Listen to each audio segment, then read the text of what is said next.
Guys, gamitan nyo ng puller. Ang tulak pagtanggal yan. Yan. Putin yan.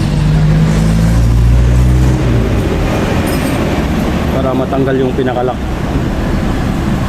Sumpitin mo na lang yan. Nakakalawang na. Nakalawang na guys. Sabi ng pare ko guys. Nadali ba ng bata? Dari daw guys. Lupit yung pare ko guys. Ayan. Pag ganitong content guys, problema ng motor nyo, pag nalubak, Nagutok. malagutok, dadagdagan lang ng langis yan guys. Maayos, no? Kasi kulang sa langis. Yan guys, tanggal na ang lock. Pag natanggal yan guys, kung niluwagan yan, naangat yung spring dyan sa loob. May spring yan guys sa loob.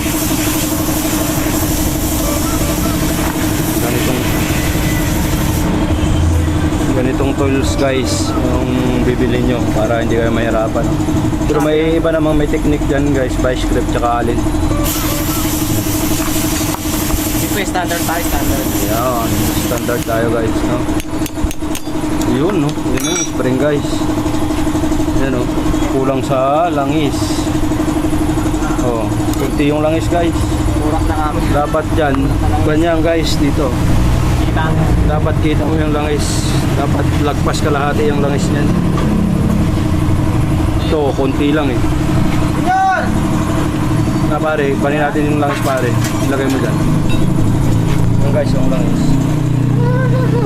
Wala na ang langis guys. Konting-konti. Kaya, ano nga, lumalagatok siya guys. Yun oh. Yun oh. Nilolo guys oh. Talaga ng pare ko guys. Lupit talaga oh. Sanay na sanay. Shoutout pala kay Busing. Ito si Busing. May-ari. Anong pangalan Busing? Wilson. Yan. Shoutout sa'yo. Yan guys. Lilinisin na yan. Kung paano kinalas yung guys. Ganito rin sa kabila. So babalikan ko mamaya kayo kung paano natin lagyan ng langis yan. Okay guys. Mamaya na ulit. Update ko kayo. Kita na ng pare.